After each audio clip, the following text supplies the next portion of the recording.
offices. And at this time, we will open the meeting. We'll start with roll call. We'll start with Susie. Here. Michael. Present. Grant. Here. And I am Neil Turner. I am present, and Thomas Trott is excused tonight. All right, and with that, we will do our flag salute. Apologies.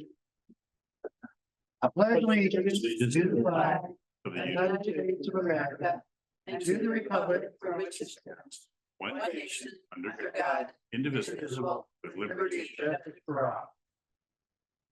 Right. Flag salute out of order for roll call. Any additions or deletions to our agenda tonight?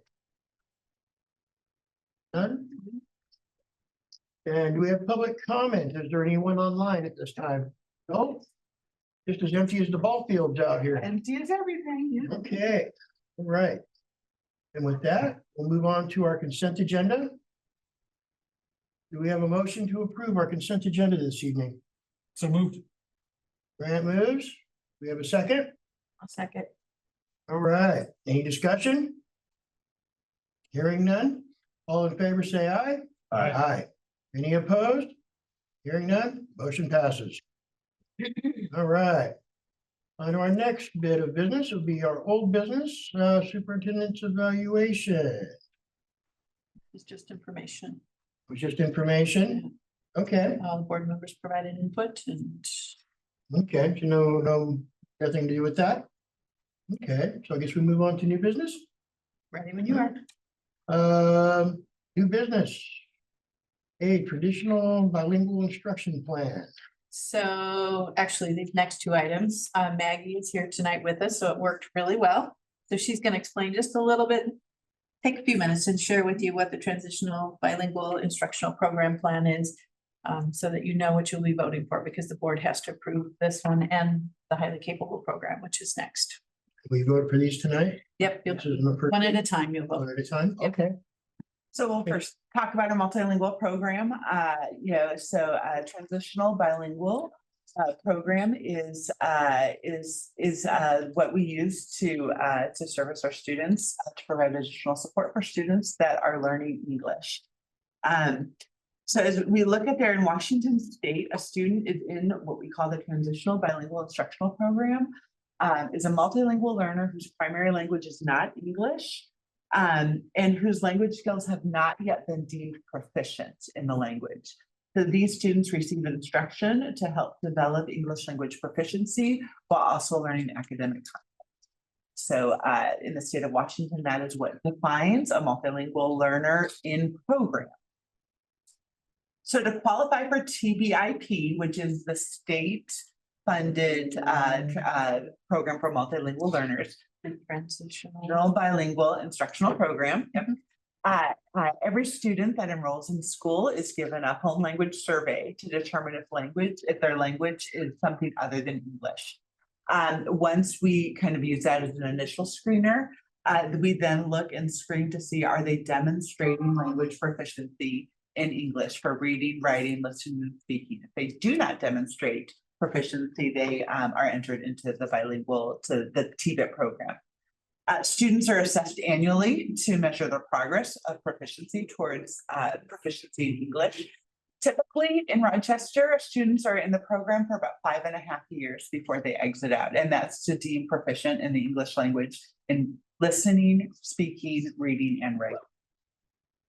We do have many multilingual students in our district that are not served in the TBIP program because they have demonstrated language proficiency. You know, school in Rochester is 13 years. It takes about 5.5. So when we look at the percentage of multilingual students in our district, we always have to denote, are they in multilingual students that are still in program, or are they just multilingual students in our district? Right. So there's always, we have to caveat that when we refer to numbers, is which ones are we specifically talking about. But you're saying it takes about 5.5 years for a student who enters into the program to then exit. Exit out. Yeah. And we have some that go a little bit faster, some that go a little bit slower. Usually we see our larger concentration of numbers around 4th and 5th grade is about when they exit out. So we have 3 different types of program structures that we provide our multilingual students. The first one is dual language. Now, dual language is not specifically for multilingual students, but they definitely do benefit from that. So they receive their designated language development support that through the program, through that dual language structure, and that's where half of their day is instructed in English and half of their day is instructed in Spanish. And there's some real intention about bridging those two languages together to make sure that they're proficient in both. Supportive mainstream is what is served for the rest of our elementary school as we continue to work our way through with the dual language program. And then also in our middle school.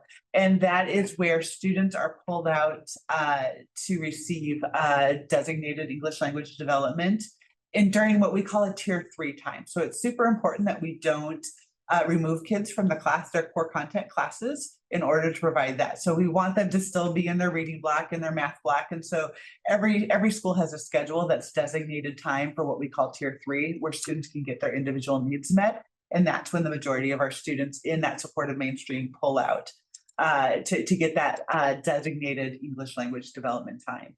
That happens in tier 3 time at Grand Mound. And then first period, you've heard about Will talk about his first, the RMS talk about their first period enrichment class that has interventions. That is where they get that at the high school, or at the middle school. At the high school, we provided a somewhat differently. Our numbers tend to be lower at the high school, as they should, right? As we exit out. So we do have 2 different types of programs up there. We do continue with supportive mainstream, and that is really where we're providing in classroom support in their core content classes. Your credits are kind of the name of the game up at the high school, so we don't want to take away the opportunities for those students to earn the credits that they need. And so we provide our language development support embedded within those days, and that's either through collaboration with our ML teacher and the core content areas. And we also do have a paraprofessional that does target some specific students. We do offer some sheltered content up at the high school, and that is for a small group of students that have really shown that they don't have mastery in the English language class. What we've typically seen are students that tend to be new to country, that are still scoring at what we would call the level 1 or level 2, which are really the emergent English level speaking. So we want them to give them an opportunity to earn an English credit, an ELA credit, because they need 4 to graduate, but in a way that's sheltered, that's going to make them successful. It's super hard to pop into an English 9 class if this is your second year learning the language. So Mrs. Skierdo provides that for us up at the high school. And with that, do you have any questions on our program? Just trying to get a sense of the scope. So what I'm assuming is most of the students are Spanish speaking of one dialect. I don't know how many that is generally. And then can you also talk about other languages and what they might be? Yep, sure. So right now we are by the end of last year, we had 248 students that were in our TBIT multilingual program. We're always in that tricky. We exited out close to 20 students. We're going to bring in a new batch of kindergartners this year. So, but we hover around 250. The majority of those are Spanish speakers. We do have a section of kiddos less than 10 that speak a Mayan dialect, which they do. If they had schooling in a country previous to coming to the United States, they do speak Spanish, but in some areas of Guatemala and some of the remote areas in southern Mexico, where some of our students tend to have come from, they speak either a dialect that's called Conjubal or another dialect that's called Triqui. And so those are actually oral languages only. There is no written language to that, which is why you tend to see if they've had some academic schooling, they're pretty well versed in Spanish because most of the schools, in Central America and lower Mexico obviously speak Spanish. That's not always the case because some of them have been here, some of them are born here, and but their home language is Triqui or Conjubal. So that does a little bit. We do occasionally have students from other countries than Central America or Mexico. And Tagalog is one that comes from more of the Filipino area. We have a family that does speak Tagalog. We do have 2 students that have come to us, and it is not Tagalog, but they come from the Philippines, and I could not tell you exactly what that language is. They came to us speaking stuff, pretty good English. They're obviously still in program, they're not at proficiency, but we do see that kiddos that come from the Southeast Asian islands, if they've been in some type of formal schooling, have had some English instruction, that's just pretty much a standard there. But I could not tell you other than it starts with an M. But we had two students that came to us this year, speaking that language. But by and far, it's Spanish. The 250 number, I didn't think it would be that high. So that's 250 that are not proficient in English as of yet.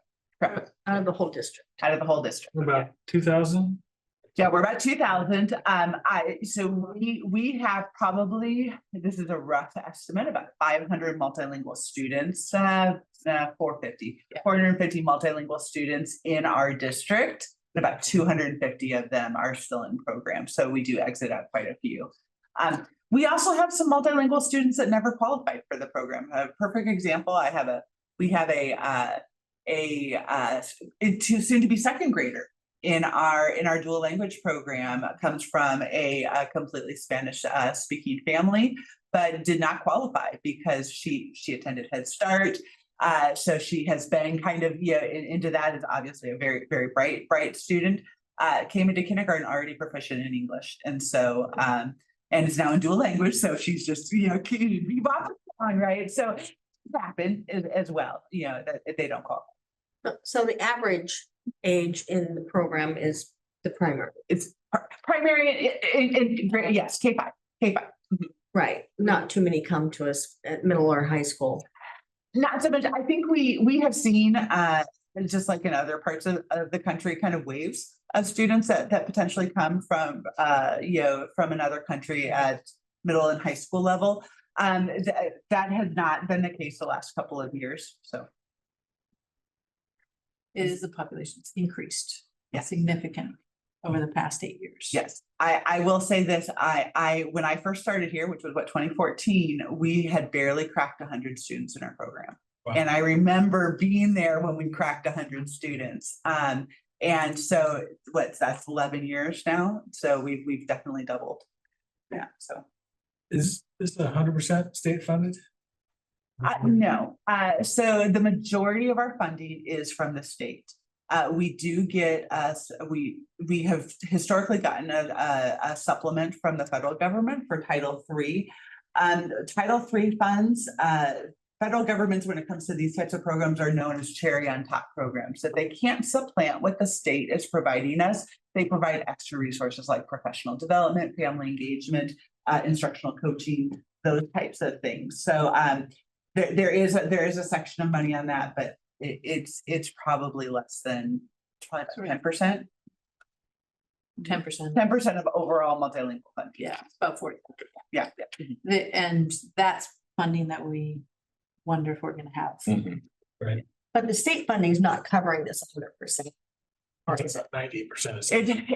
Of our multilingual program is self-funded. So we do not use basic education to provide some supports. We do target some of our lab supports. So some of our paraprofessionals, especially at the middle school and high school, have strategically been placed with some of our multilingual students that are struggling. That's not an absolute. So there is some of that crossover there, but In our dual language. Oh, and program, absolutely. It's all basic ed. 100%. Yes, you are right. Susie, was give me a little insight into Centralia's numbers, maybe higher. What are the neighboring districts? Are they higher? Are we about average or? Centralia is higher than us. I don't know what their percentage is. Right.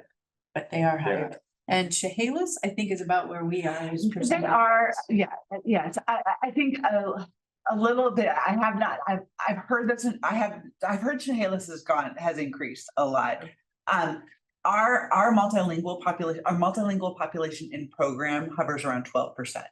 Our Centralia hovers around 20 to 25%. So.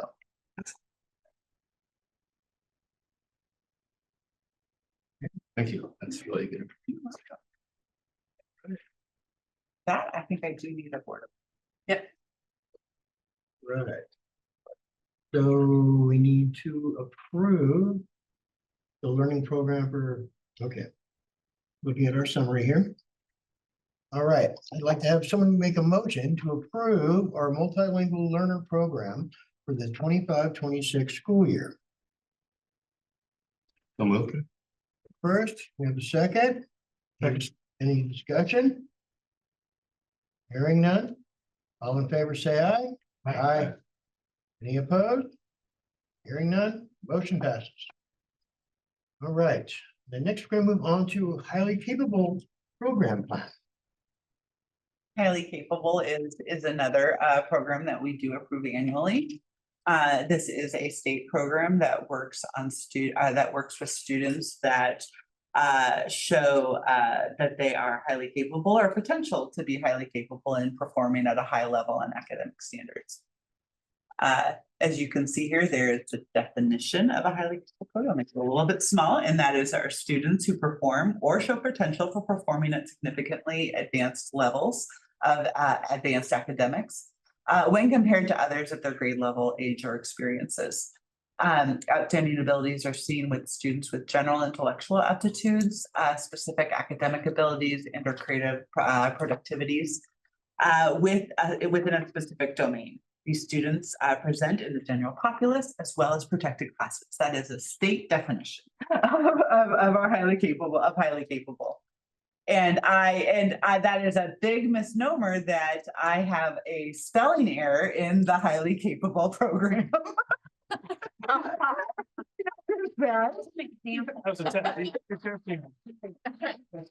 Doesn't always mean that you may not have the potential.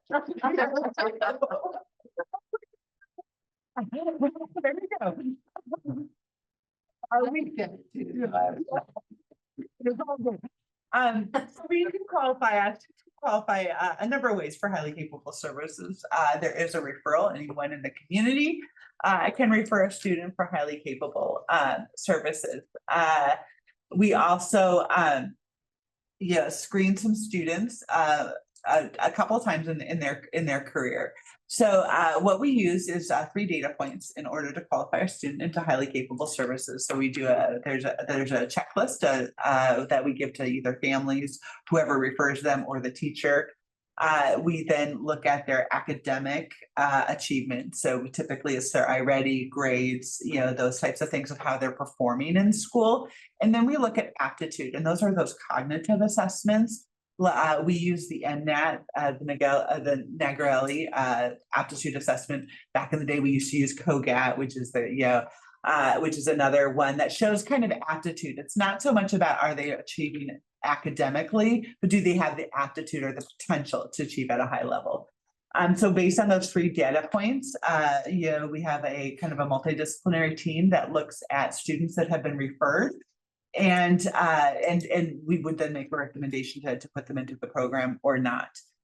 We also place by screening. So in Washington State, we are required to screen twice in a student's life, just to make sure that it's not just a referral base. So we screen at the end of 2nd grade, and then we screen again at the beginning of 5th grade.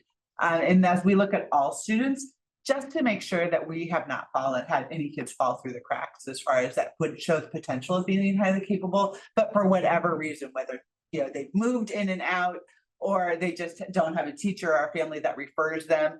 We don't want it to be a kind of by chance, by lottery, like, oh, you have to be referred by somebody in order for us to take a look at a student. So we do that in 2nd and in 5th grade.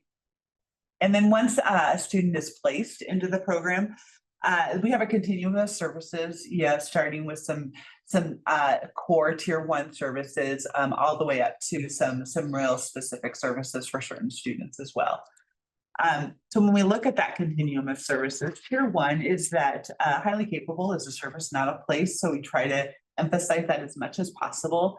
That individual service plans should be created in collaboration with the teacher, and those services should happen throughout the day, right? So we should not outsource a student being able to have their needs met by just like a 30-minute pull-out type of thing, right? If they are performing at a high level, they should be challenged and enriched throughout their school day. So differentiated instruction in the content, process, and product is something that we really try to strive hard to do for our students. We do provide enrichment opportunities to extend and supplement. That includes kind of the after-school clubs, extracurricular activities.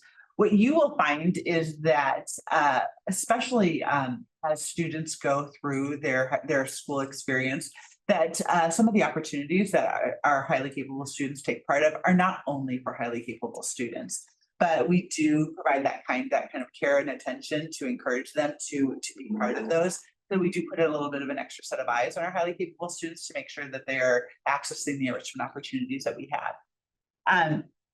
Tier 3 is some pull-out activities. And so this really works with our highly capable teacher, and they're grouped based on specific strengths or interests a lot of times. So our highly capable teacher really goes on project-based types of units. For example, last year she did a poetry unit. She did a unit on robotics. She did a unit on simple machines. So really trying to pique the interest of some of the kiddos that go into that pull-out program and providing them those hands-on kind of higher level thinking activities for students to achieve. We do have at the middle school, we do provide what they call it telescoping, which is kind of an accelerated math track. And we also provide enrichment English language arts for our students in first period. As we move to the high school, we have a number of opportunities for college in the high school, AP, pre-AP, running start new market. Again, those are opportunities that are open to everyone, but we do try to provide extra support and assistance to make sure that our kids in the program are choosing the track of things that are going to match their strengths. Occasionally we do have tier 3 services, and that's for not just our highly capable students that are even, the top 2 to 5% of the top 2 to 5%, if that makes sense. So they call it the most highly capable of the students. We do offer early entrance into kindergarten. We have the ability to accelerate paths to grade level from kindergarten through 8th grade. We have also provided opportunities for single subject acceleration. So, potentially if you're a 3rd grade student, you may go to a 5th grade reading block, those types of things, or math, vice versa. And then we also have the opportunity to do independent courses online.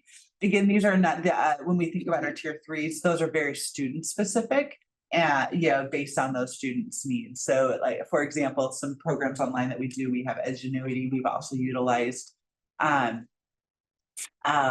Brigham Young has a high school college courses that some of our kids. Again, based on students, not the norm. And that's our highly capable for. We serve probably around 120, 130 students in our program, and they vary based on grades. It's interesting, we have pockets of kids that we have like these big programs in some grade levels, and some grade levels we don't. I'm like, what was in the water that year?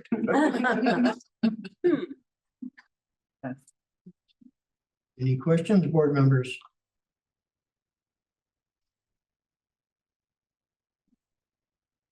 I have none at this time. Like it's supposed to. I do have some updates on the percentage of multilingual speakers, if you'd like it. So Tenino has 2.1% of their student population multilingual. Tumwater is Tenino is 2.1. Tumwater is 2.9. Chehalis is 5%. Rochester is 13.6, and Centralia is 16.8. That's truly a Rochester. Interesting. Yeah. So we have the highest percentage in Thurston County. In Thurston County, I didn't look at the other schools up north, but based on what I know, I would say we are probably, Yelm doesn't have a high population. Rainier doesn't. Yeah, North Thurston would be the only one, but then it's hard to tell because that's such a big district that. Well, Yeah, I know we're higher than Olympia. yes. I think the percentages versus other kids, we're a small district, or medium-sized district. Right around 2,000. North Thurston is at 7.4. Thurston, Oakville. Oakville? Oakville does not have a TBIP program. So they may have, yes, So, I can look yeah. to see if they do have any students. They may have Title III, which is, so Title III, the federal government looks at multilingual students a little bit differently. They include Native American students that have not shown proficiency in English, or in reading and writing. So they do probably have some federal funds there, but not state.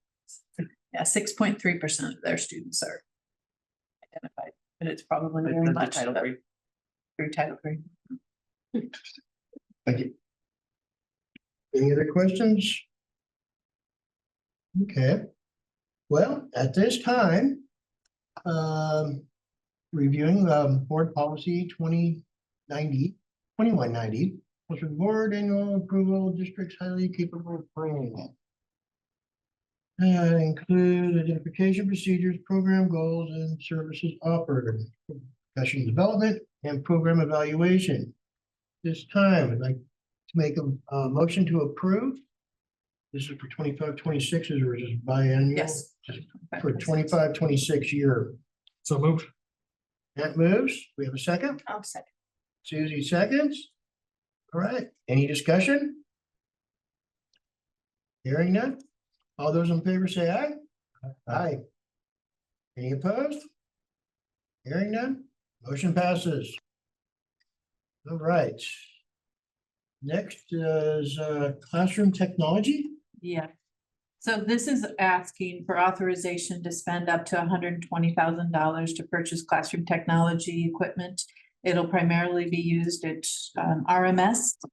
We basically put all of our tech updates on hold for 2 years while we were getting our budget balance back out.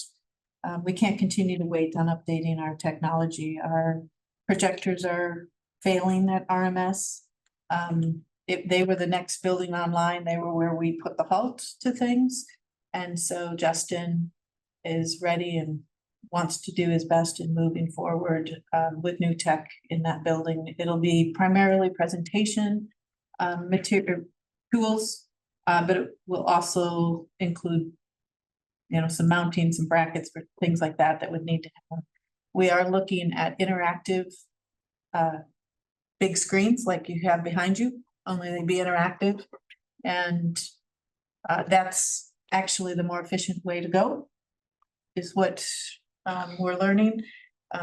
Projectors are very expensive. They're expensive to keep up to date, and now we can do more with the screens.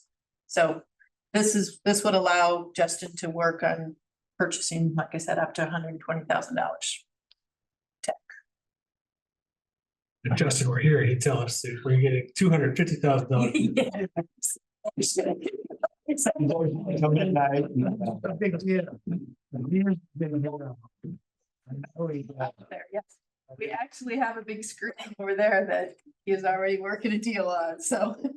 Is any of this grant funded, all from the state? This will, Part of our, now, this will be part of our basic ed budget. We don't have any grant funds to pay for this. okay, That was my question too. Yeah, we've been looking and we will continue to look, but this is, It comes out of our budget. then. Yeah. I remember we put a lot of things on hold a couple of years ago Yes. because of our budget Yeah. situation, and we would call it a crisis, but it was definitely eye-opening. well, we needed to do some work and we have, and we're so conservative. This isn't gonna be top of the line. Hmm. Replacements. This is going to be, what do we need to continue to move forward for our students and staff to be productive? Can't do it without technology these days. It's something we've all come to rely on, so gotta keep it working. So will that be installed this summer, or is this an ongoing project? It'll be an ongoing project. It depends on how fast he can work deals and then get the equipment here. He is gonna try and move because some of the decisions that are being made, tariffs and such, we don't know how that might impact some things. So he does have some quotes that he's already working on. That's how he got this estimate. So the sooner we get it, the sooner we'll look at a timeline for implementing for it, putting it in. And that's another piece where, he will go over and help install it. We'll have our team help install it, which is another savings. And a lot of that, there are some things that will be installed by other people, but it'll be a joint. So they're gonna try to get all this installed before the school year starts? It really depends on when we get it. Your approval tonight will help us I move understand. forward for. Right. Well, He's probably watching virtually right now. I hope I've done him justice. He's thinking about it, go, no, they got something else. Yeah. All right. Well, board, will I get a motion to approve the authorization of up to 120,000 Yeah, for purchase of classroom technology, displays, panels, document cameras, wall mounting brackets across the district, or is this specific to middle Well, school? I said we're starting on the middle school, but he's leaving it open, so if we have other. If we need to spend that money in other places, because there's. I understand. All right. Well, board members, do we have a motion to approve? So moved. Susie moves, Second, Michael seconds. All right. Any other discussion about this? Hearing none. All those in favor say aye. Aye. Any opposed? Hearing none, motion passes. Okay. Superintendent contract. You know what that one is, right? Well, we don't told out our thing. Yeah, that one you already looked That at. was That that. was So the what is evaluation. this part? This is my actual contract. For a 3-year contract, yes, which is. The Has it year, been 3 years? can you believe that? Wow. Mhm. like, well, she talks about coming down the port.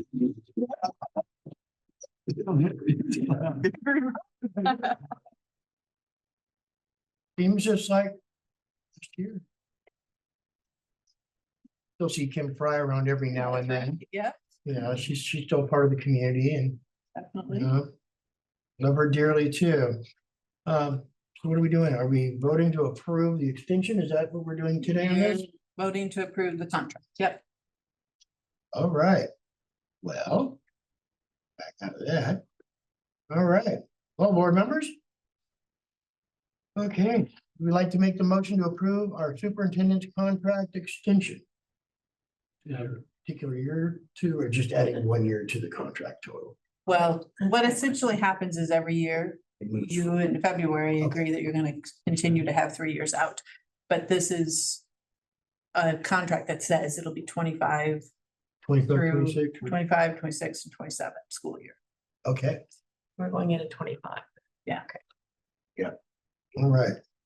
So to make the motion to approve, Move to approve. Grant approves. I'll second this one. Any other discussion? Hearing none? All in favor, say aye. Aye. Any opposed? Hearing none, motion passes. Good job, Superintendent. You're great to our community and our school district. Fortunate to be. Okey doke. On to RHS donations. We have a donation from Lincoln Creek Lumber, it looks like. Yes, this is used or was given to us $4,000 worth of plywood to assist in building out the third base dugout where they're gonna be adding some storage sheds. Oh, So that's, Fast pitch or baseball? it's baseball.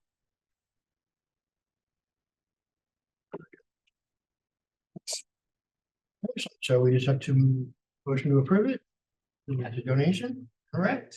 Well, board members, we have a motion to approve our donation from Lincoln Creek Lumber tonight for $4,000. I'd like to say thank you. So moved. Okay, Grant moves, Michael seconds. Oh, any discussion? Yeah, thank you. All in favor, say aye. Aye. Any opposed? Hearing none, motion passes. Wonderful.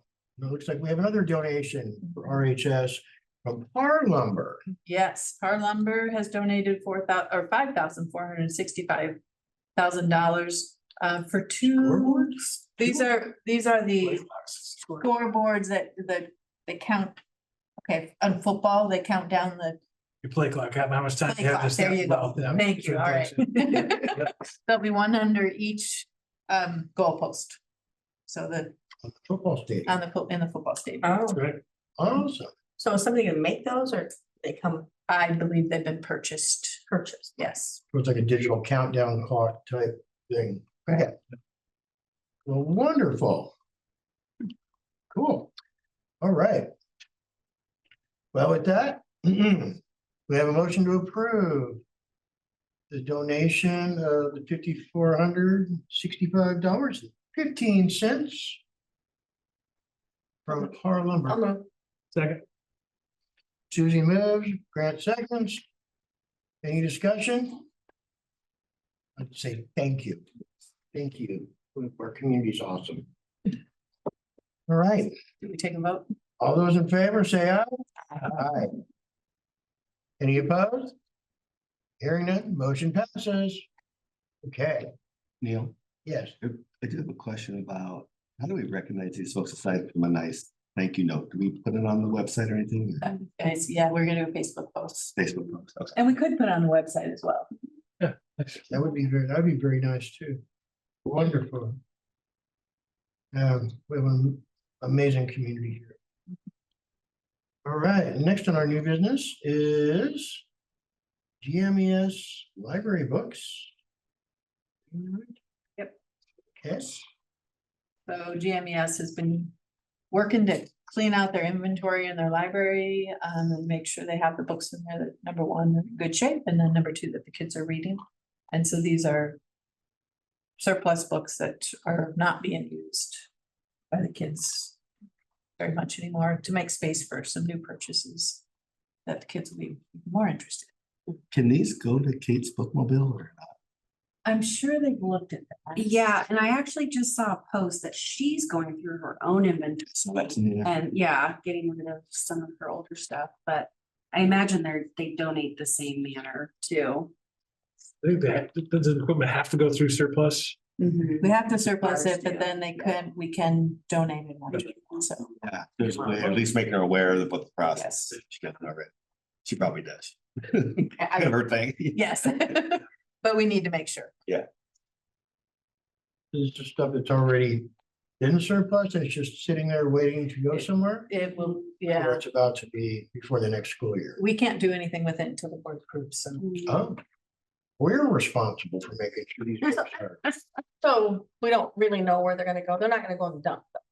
Some of them may, I didn't see the. I don't condition. know, yeah, I don't know the condition. I would imagine if they're Really bad. really bad shape, paperback books. Yeah, okay, But no, if they're decent shape, yeah. then we, I see a lot of multiple Mhm. copies of the same titles. yeah.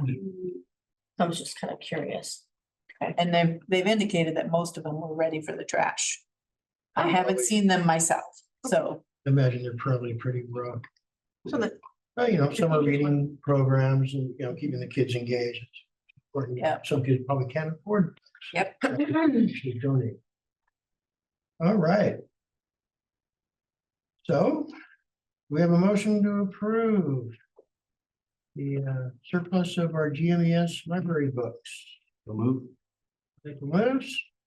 Grant seconds. Any discussion? Hearing none, all in favor, say aye. Aye. Any opposed? Hearing none, motion passes. Little gavel. All right, that's what I was, all right, folks, next on our the list of our agenda would be public comment. Number 7, do we have anybody out there? No, Nobody online. no one's online either. All right, so we have no more public comment. Well, at this point in time, our scheduled school board meeting for 7/9 is now completed. All right. Over at 7:10.